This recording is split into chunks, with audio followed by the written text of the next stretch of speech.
Yang Berhormat Timbalan Menteri, soalan saya ialah, pertama ialah, adakah itu KL Draft Plan sudah pun diwartakan? Kalau belum diwarta, apa yang dicadangkan itu cadangan saja. Yang dan adalah perlu bagi DBKL, khususnya mereka di bahagian perancangan, turun padang, lihat keadaan sendiri. Tak boleh jadikan kawasan saya sekarang ini, sudah pun begitu sesak di kawasan saya ni, jangan buat lagi bangunan yang dengan density yang begitu tinggi. Saya dah buat bising banyak kali sehingga saya kena pergi jemput traffic consultant buat satu laporan traffic consultancy report, dan sudah 1 tahun lebih dah pun tidak dilaksanakan, tidak dipandang dengan serius.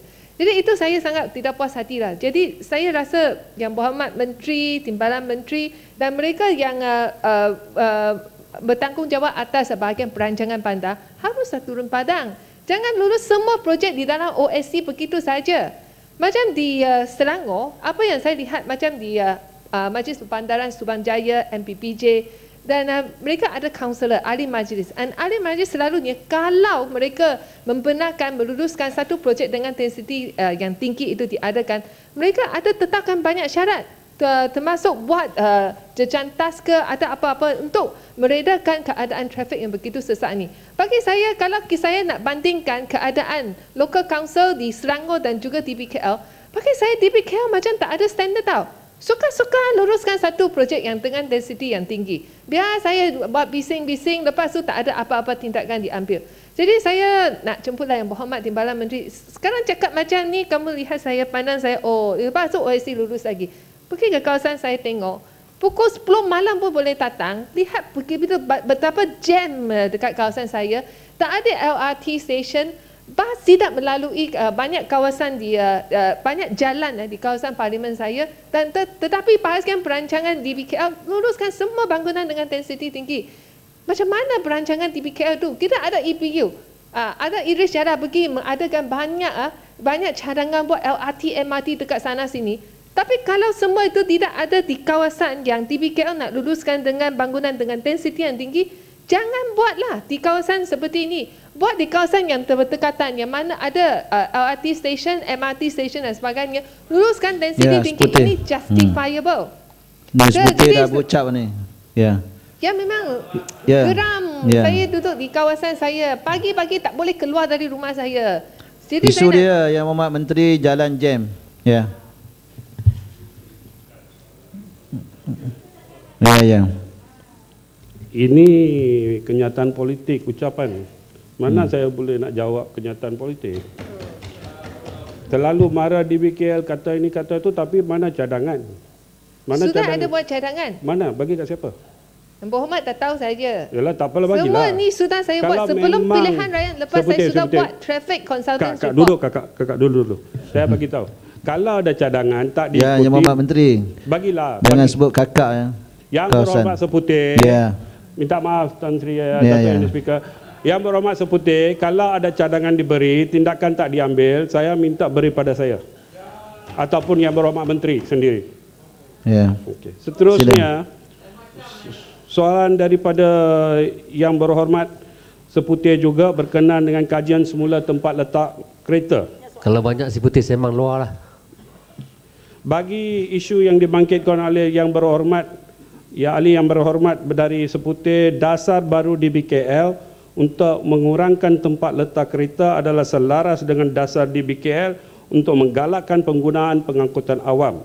Walaupun tahap pengangkutan awam masih belum memuaskan, kerajaan sedang mengambil tindakan untuk meningkatkan pengangkutan awam, misalnya pembinaan laluan MRT yang sedang dilaksanakan. Usaha untuk mengawal penggunaan kenderaan persendirian terpaksa dimula terlebih dahulu.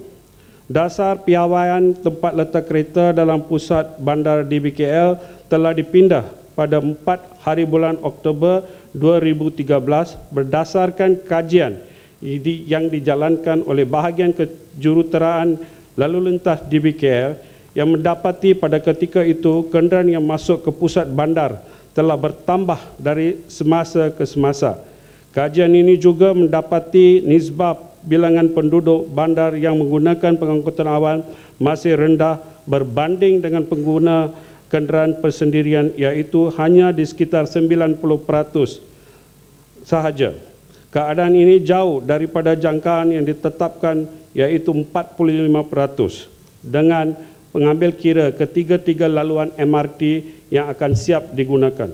Oleh yang demikian, sebagai salah satu langkah untuk menghalang penggunaan kenderaan persendirian yang masuk ke pusat bandar, maka kaedah baru diperkenalkan. Minta penjelasan. Saya Lagilah saya habis. Saya nak Terputih jemput yang dulu lah. berhormat besok pagi datang ke pusat khidmat. sebutir. Duduk. Menteri tak bagi laluan dulu. Dia nak Duduk, habiskan. duduk, Betul duduk. nanti dia bagi. Habis bagi Ya. saya habis dulu. Bagi. Sabar sikit. Okey, selepas berdengar ini. Ya. Okey. Tengok kacau sampai saya tahu mana saya baca pun.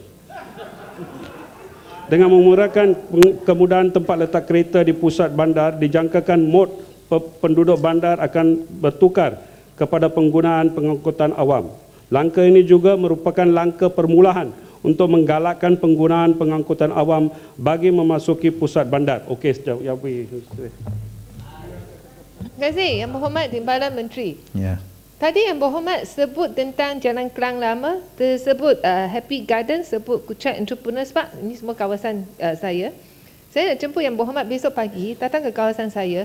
Kita sama-sama tunggu bas di bus stop sana.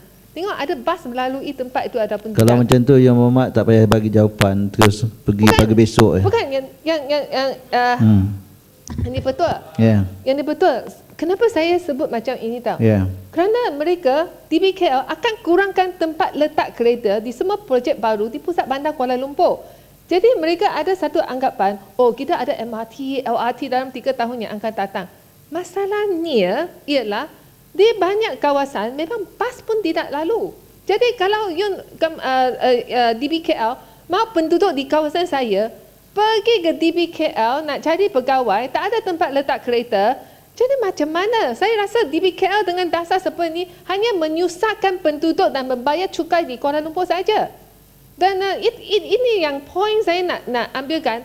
Kalau kita semua kita punya connectivity di seluruh Lembah Kelang itu tidak lengkap, DBKL tidak harus luluskan ini. Ini bagi saya hanya pro kepada developer, pro kepada pemaju saja. Mereka happy, tak perlu buat lebih banyak tempat letak kereta dalam bangunan mereka. Jadi ini memang tidak adil lah bagi ramai penduduk. Bila kita letak di tepi jalan, fine. Sekarang saya letak di hadapan pejabat saya terima saman dari polis, saman dari DBKL. Macam mana gini ni? Kita bayar cukai dengan cukai pintu yang lebih tinggi kepada DBKL, kita sendiri yang susah. Kerana semua dasar diluruskan oleh OSC, oleh pihak DBKL ni memang tidak adil kepada penduduk di pusat bandar Kuala Lumpur. Yeah. Saya yang berhormat yang semua duduk di pusat bandar Kuala Lumpur haruslah sokong pandangan saya. Yeah. Kalau tak ada kereta, macam mana datang ke parlimen? Betul tak? Tak macam itu London, parlimen di UK, kita pergi dengan jalan kaki, betul? Dengan train, LRT, MRT, Yeah. boleh sampai. Sini macam mana? Ni Yang Muhammad Menteri dah faham tu.